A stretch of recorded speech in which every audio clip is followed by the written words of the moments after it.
وہ ذات، وہ شخصیت کے جن کی بشارتیں نبی اکرم صلی اللہ علیہ وآلہ وسلم نے بھی امت کو دی اور جبریل امین نے بھی آ کے حضور کو بشارتیں دی۔ ایک مرتبہ جبریل امین علیہ السلام بارگاہ رسالت میں آپ صلی اللہ علیہ وآلہ وسلم میں حاضر ہوئے، عرض کی حضور داؤد علیہ السلام کی امت میں ایک شخص تھا جس کا نام حکیم لقمان تھا۔ اللہ رب العالمین نے اسے اتنی دانائی، حکمت، علم عطا فرمائی تھی کہ اگر ایک گندم کا ڈھیر لگا دیا جائے، وہ ڈھیر اتنا ہو کہ اس طرف کھڑا ہوا بندہ ڈھیر کے اس پار نہ دیکھ سکے، اور حضرت لقمان، حکیم لقمان کو اللہ نے اتنی دانائی عطا فرمائی تھی، اتنی حکمت اور علم عطا فرمایا تھا کہ وہ گندم کے ہر دانے پر مسئلہ بتانا شروع کر دیں، حکمت کی باتیں بتانا شروع کر دیں، گندم کا ڈھیر ختم ہو جائے گا، حکیم لقمان کی حکمت کی باتیں ختم نہیں ہوں گی۔ نبی پاک صلی اللہ علیہ وآلہ وسلم کو یہ گفتگو بڑی پسند آئی۔ جس وقت جبریل امین چلے گئے، رسالت مآب صلی اللہ علیہ وآلہ وسلم کے قلب اطہر میں ایک رشک پیدا ہوا کہ داؤد علیہ السلام کی امت میں اللہ نے ایسا بندہ پیدا فرمایا، گندم کے ڈھیر لگا ہو، ہر دانے پر حکمت کی بات بولی جائے، ڈھیر ختم ہو جائے تو حکیم لقمان کی باتیں ختم نہیں ہوں گی۔ داؤد علیہ السلام کو کیسا دانا بندہ اللہ رب العالمین نے عطا فرمایا، کاش میری امت میں بھی کوئی ایسا بندہ ہوتا۔ فوراً جبریل امین حاضر خدمت ہوئے اور عرض کی اللہ رب العالمین آپ کو سلام کہتا ہے۔ مالک کائنات سلام کہنے کے بعد فرماتا ہے کہ آپ رشک کیوں کرتے ہیں؟ اللہ رب العالمین آپ کی امت میں ایک ایسا بندہ پیدا فرمائے گا کہ حکیم لقمان کی ساری باتیں ختم ہو جائیں گی، اس کی ابھی شروع ہوئی ہوں گی۔ نبی پاک صلی اللہ علیہ وآلہ وسلم نے پوچھا کہ اس بندے کا کیا نام ہے؟ حضرت جبریل امین نے اس بندے کا نام اللہ کے حکم سے نعمان بتایا۔ حضرت نعمان بن ثابت، میری مراد جس ہستی کا ذکر پاک کرنے کی سعادت حاصل ہوئی، سراج الائمہ امام اعظم ابو حنیفہ نعمان بن ثابت رضی اللہ تعالی عنہ، ہر مسجد کے باہر جو اپنے آپ کو اہل سنت کہتا ہے، ہر مسجد کے باہر لکھا ہوگا اہل سنت و جماعت حنفی دیوبندی، حنفی بریلوی یا خالی حنفی، حنفی لازمی لکھا ہوگا۔ ایک بزرگ حضرت یحییٰ رحمت اللہ تعالی علیہ، انہوں نے نبی اکرم صلی اللہ علیہ وآلہ وسلم کو خواب میں دیکھا اور پوچھا، رسول اکرم صلی اللہ علیہ وآلہ وسلم سے پوچھا کہ حضور اگر آپ کا قرب حاصل کرنا ہو تو کس طرح آپ کا قرب حاصل کیا جا سکتا ہے؟ کس طرح آپ کی قربت پائی جا سکتی ہے؟ کس طرح آپ کی محبت حاصل کی جا سکتی ہے؟ نبی اکرم صلی اللہ علیہ وآلہ وسلم نے ان بزرگ حضرت یحییٰ رحمت اللہ تعالی علیہ کو ارشاد فرمایا، اگر تم میری قربت، میری محبت حاصل کرنا چاہتے ہو تو مجھے ابو حنیفہ کے علم کے نزدیک تلاش کرو۔ ابو حنیفہ کا علم جس جگہ پر ہوگا اس جگہ پہ رسول پاک صلی اللہ علیہ وآلہ وسلم کا طریقہ ہوگا۔ اور حضرت امام ابو حنیفہ نعمان بن ثابت بن نعمان رحمت اللہ تعالی علیہ ورضی اللہ تعالی عنہ، حضرت علی بن عثمان حجویری الفاروق، حضرت سیدنا داتا گنج بخش رضی اللہ تعالیٰ عنہ اپنی مشہور زمانہ کتاب کشف المحجوب میں ارشاد فرماتے ہیں، میں ایک مرتبہ حضرت سیدنا بلال حبشی رضی اللہ تعالیٰ عنہ کے مزار اقدس پر تھا۔ حضرت سیدنا بلال حبشی رضی اللہ تعالیٰ عنہ کے مزار اقدس پر حاضر تھا، بیٹھے ہوئے مجھے اونگ آ گئی، آنکھیں بند ہیں، اونگ آ گئی، ہلکی سی نیند کی کیفیت ہے۔ میں کیا دیکھتا ہوں کہ رسالت مآب صلی اللہ علیہ وآلہ وسلم تشریف فرما ہے اور آپ نے گود میں ایک نہایت حسین و جمیل بچے کو اٹھا رکھا ہے، ایک نہایت خوبصورت بچہ نبی اکرم صلی اللہ علیہ وآلہ وسلم کی گود مبارک میں ہے۔ حضرت داتا صاحب رحمۃ اللہ تعالی علیہ فرماتے ہیں کہ میں نے رسالت مآب صلی اللہ علیہ وآلہ وسلم کی خدمت میں عرض کیا، حضور یہ بچہ کون ہے جسے آپ نے اپنی گود میں اٹھا رکھا ہے؟ بڑا ہی خوبصورت بچہ ہے۔ نبی اکرم صلی اللہ علیہ وآلہ وسلم نے ارشاد فرمایا، علی بن عثمان یہ تمہارے امام ابو حنیفہ ہیں۔ داتا صاحب رحمۃ اللہ تعالی علیہ فرماتے ہیں مجھے خود حضرت بلال حبشی کے مزار اقدس پر نبی پاک صلی اللہ علیہ وآلہ وسلم نے فرمایا یہ تمہارے بھی امام ہیں۔ تمام اولیاء کرام داتا صاحب رحمۃ اللہ تعالی علیہ کو اپنا امام تصور کرتے ہیں، اور امام ابو حنیفہ، امام اعظم ابو حنیفہ نعمان بن ثابت رضی اللہ تعالیٰ عنہ کو حضور پاک صلی اللہ علیہ وآلہ وسلم نے دادا صاحب کا بھی امام مقرر کیا۔ حضرت امام اعظم ابو حنیفہ رحمۃ اللہ تعالیٰ علیہ آپ کے پوتے حضرت اسماعیل بن حماد رحمۃ اللہ تعالیٰ علیہما آپ فرماتے ہیں کہ میرے دادا حضرت نعمان بن ثابت، ان کے دادا، ان کا نام بھی نعمان تھا۔ امام اعظم ابو حنیفہ کا نام نعمان تھا، آپ کے والد صاحب کا نام ثابت، اور ان کے والد کا نام پھر نعمان تھا۔ آپ کا نام اپنے دادا کے نام پر رکھا گیا۔ آپ فرماتے ہیں کہ میرے دادا کے دادا اپنے بیٹے کو یعنی امام اعظم کے والد ماجد کو حضرت ثابت کو لے کر، ابھی وہ چھوٹی عمر میں تھے، 5-7 سال کے قریب عمر مبارک تھی، لے کے امیر کائنات مولا کائنات حضرت علی المرتضیٰ کرم اللہ وجہ الکریم کی خدمت میں لے گئے۔ جس وقت حضرت علی کرم اللہ وجہ الکریم کی خدمت میں لے کے گئے، میرے پردادا کو یعنی امام اعظم کے والد صاحب کو مولا کائنات نے دیکھتے ساتھ ارشاد فرمایا کہ نعمان اللہ تیرے بیٹے کو بھی برکت دے اور اس کی آنے والی نسلوں کو بھی برکت دے۔ اب حضرت اسماعیل بن حماد رحمۃ اللہ تعالی علیہما فرماتے ہیں کہ یہ جو نسل در نسل حضرت نعمان کو برکت ملی، پھر حضرت ثابت کو برکت ملی، اس کے بعد امام اعظم ابو حنیفہ رحمۃ اللہ تعالی علیہ کو جو برکت ملی، یہ سب مولا کائنات کی دعا کا برکت ہے، ان کی دعا کا فیض ہے، جس کی وجہ سے اللہ رب العالمین نے اتنا مقام عطا فرمایا۔ داؤد طائی رحمۃ اللہ تعالی علیہ، بشر حافی رحمۃ اللہ تعالی علیہ، فضیل ابن عیاض رحمۃ اللہ تعالی علیہ، ابراہیم ابن ادم رحمۃ اللہ تعالی علیہ، یہ وہ شخصیات ہیں کہ جن کا علم ظاہر بھی جتنا تھا اس سے کئی گنا زیادہ علم باطن تھا، اور یہ تمام کے تمام امام اعظم ابو حنیفہ رحمۃ اللہ تعالی علیہ کے شاگردوں میں شمار ہوا کرتے ہیں۔ امام اعظم ابو حنیفہ رحمۃ اللہ تعالی علیہ نے 2 سال حضرت سیدنا امام محمد باقر علیہ السلام اور حضرت سیدنا امام محمد جعفر الصادق علیہ السلام آپ کی خدمت میں گزارے۔ آپ خود فرمایا کرتے تھے، ایک مرتبہ ایک سائل نے سوال کیا امام اعظم ابو حنیفہ رحمۃ اللہ تعالی علیہ سے، حضرت جی آپ کی عمر مبارک کتنی ہے؟ آپ نے ارشاد فرمایا میری عمر 2 سال ہے۔ اس نے کہا حضرت جی اتنے بڑے امام، بلکہ امام امامہ، شرف الفقہاء، عز العلماء، یہ الفاظ جو میں نے بولے یہ دادا صاحب رحمۃ اللہ تعالی علیہ نے اپنی کتاب میں بولے ہیں۔ امام امامہ، شرف الفقہاء، عز العلماء، آپ اتنے بڑے امام ہو کر تو آپ میرے ساتھ مذاق کر رہے ہیں، میرے ساتھ ہنسی کرتے ہیں کہ آپ کی عمر مبارک 2 سال ہے، داڑھی مبارک سفید ہونے پر آ گئی، آپ کہتے ہیں میری عمر 2 سال ہے۔ آپ رحمت اللہ تعالی علیہ نے ارشاد فرمایا کہ جو 2 سال میں نے خاندان نبوت میں حضرت امام محمد باقر اور حضرت امام جعفر الصادق علیہ السلام کی خدمت میں گزارے، حقیقت میں وہی میری عمر ہے جو میں نے ان کی خدمت میں گزار دی۔ اس کے علاوہ تو میری زندگی اور معاملات میں گزر گئی۔ اللہ رب العالمین نے جہاں آپ کو علمی مقام عطا فرمایا تھا، دنیاوی طور پر بھی اللہ رب العالمین نے آپ کو بہت مال و دولت عطا فرمایا۔ آپ کی ریشم کے کپڑے کی فیکٹری ہوا کرتی تھی اور 70 دکانیں تھی آپ کی، اور آپ کا معمول کیا تھا کہ ایک دکان سے نفع ہوتا تھا، اس نفع کی مزید انویسٹمنٹ کر لیا کرتے تھے اور اپنے خادموں کو بتا دیا کرتے تھے کہ فلاں عالم دین کے نام کی انویسٹمنٹ میں نے کی ہے، اب اس انویسٹمنٹ کا جتنا بھی نفع آئے گا وہ تمام کا تمام اس عالم دین کی خدمت میں بھیجا جائے گا۔ آپ نے 12,000 سے زیادہ علماء اور طلباء کے وظائف مقرر کر رکھے تھے۔ جب علماء طلباء آپ کا شکریہ ادا کرتے ہیں تو آپ فرمایا کرتے ہیں نہیں نہیں، یہ تو آپ کے نام کی میں نے انویسٹمنٹ کی ہوئی تھی، آپ کے نام کی سرمایہ کاری کی ہوئی تھی، یہ تو آپ کے نام کی برکت سے مجھے مل رہا ہے۔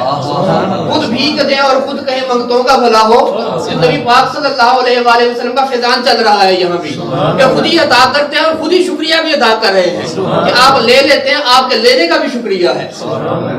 کتابوں میں روایات میں آتا ہے کہ امام اعظم ابو حنیفہ رحمۃ اللہ تعالی علیہ نے 12 لاکھ سے زیادہ فقہی مسائل کا لوگوں کو بتایا، اور بے شمار حضرت امام شافعی رحمۃ اللہ تعالی علیہ ارشاد فرماتے ہیں کہ جب مجھے کوئی علمی مسئلہ درپیش ہوتا یا کوئی اور دعا میری قبول نہ ہوتی، میں امام اعظم ابو حنیفہ رحمۃ اللہ تعالی علیہ کے دیار اقدس پہ جاتا، وہاں جا کر اللہ رب العالمین کی بارگاہ میں دعا کرتا، امام اعظم ابو حنیفہ کے مزار کی برکت سے، اس مٹی کی برکت سے کہ جس مٹی کے نیچے امام اعظم ابو حنیفہ آرام فرما ہے، اس مٹی کی برکت سے اللہ رب العالمین میری مشکل آسان فرما دیا کرتا۔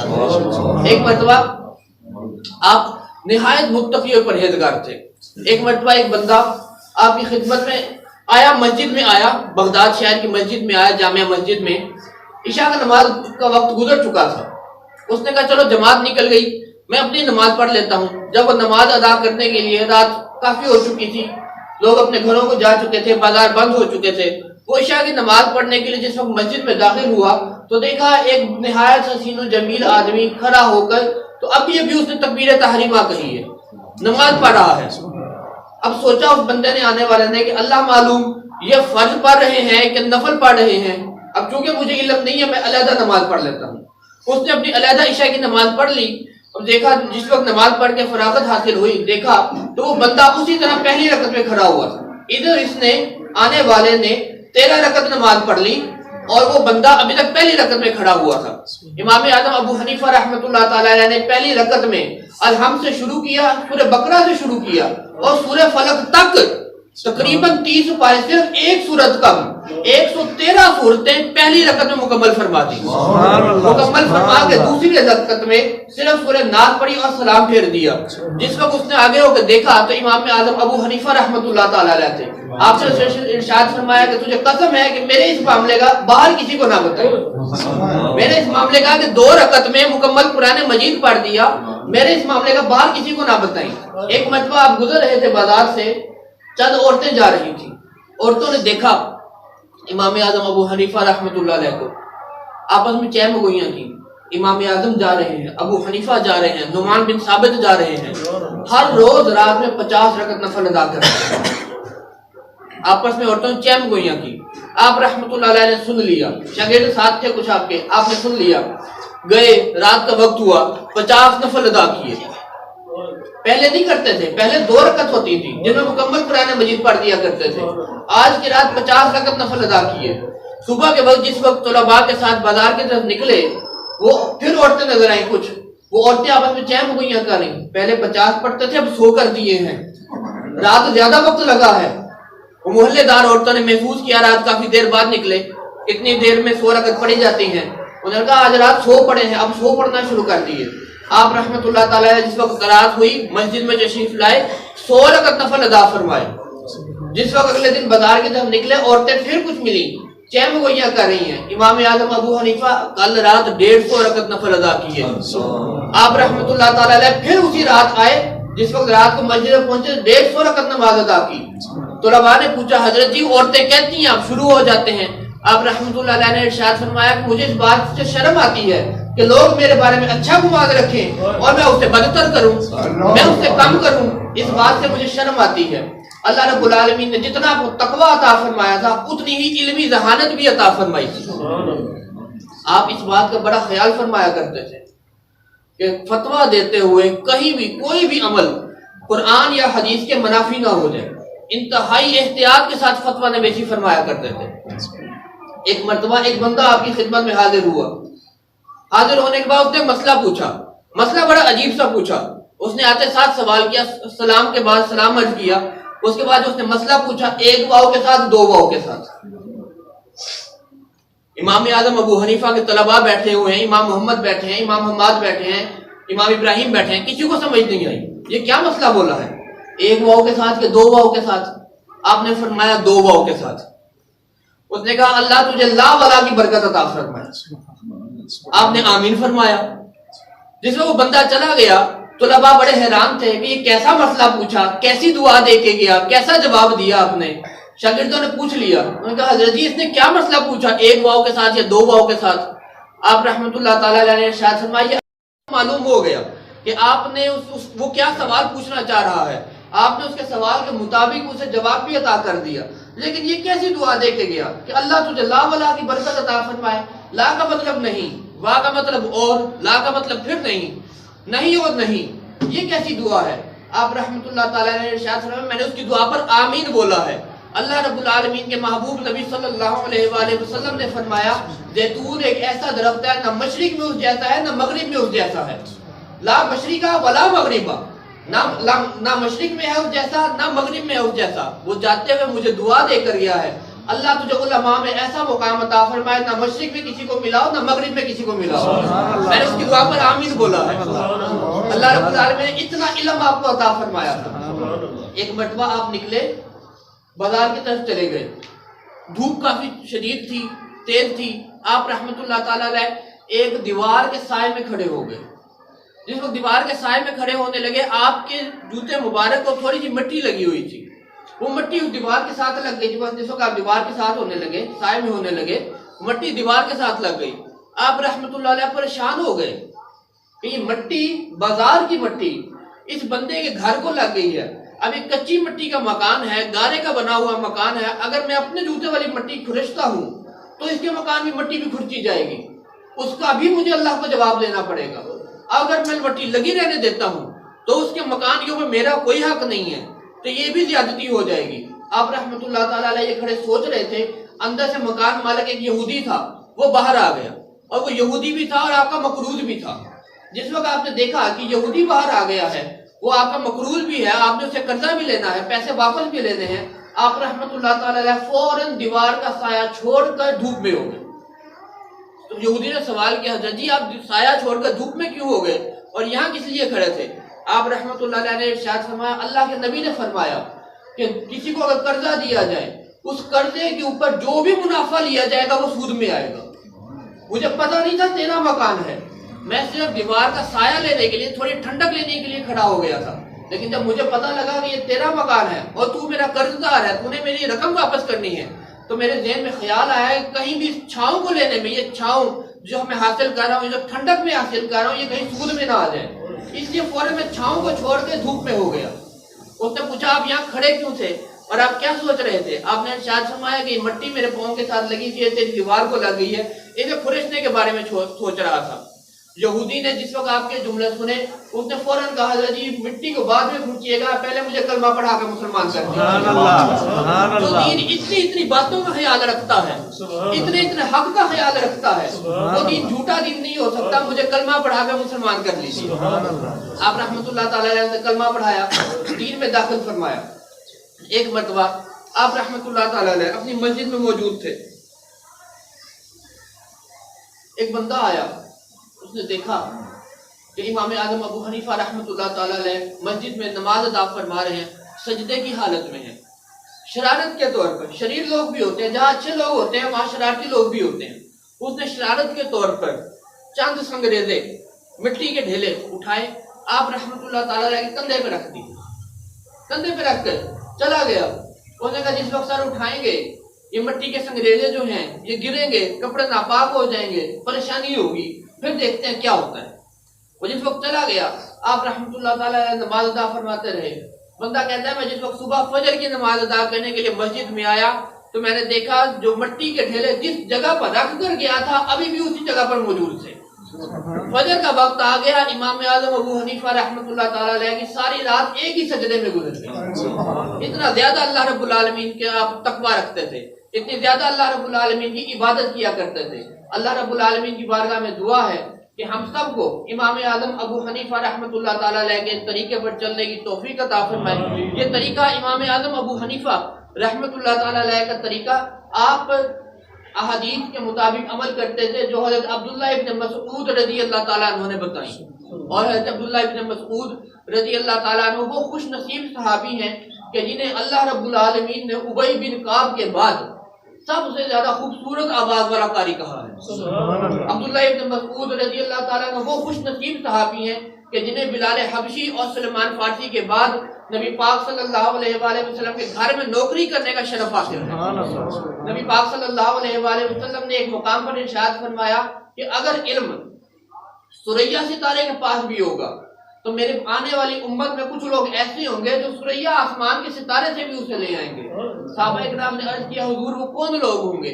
نبی اکرم صلی اللہ علیہ وآلہ وسلم نے حضرت سیدنا سلیمان فارسی کے سر پہ ہاتھ رکھا اور فرمایا وہ اس کی قوم میں سے ہوں گے۔ حضرت امام جلال الدین سیوطی رحمۃ اللہ علیہ ارشاد فرماتے ہیں کہ سلیمان فارسی کی قوم سے وہ بندہ حضرت امام اعظم ابو حنیفہ نعمان بن ثابت رضی اللہ تعالیٰ عنہ کے علاوہ اور کوئی نہیں تھا۔ اللہ کی بارگاہ میں دعا ہے ہم سب کو صحیح معنوں میں امام اعظم کے طریقے پر چلنے کی توفیق عطا فرمائے۔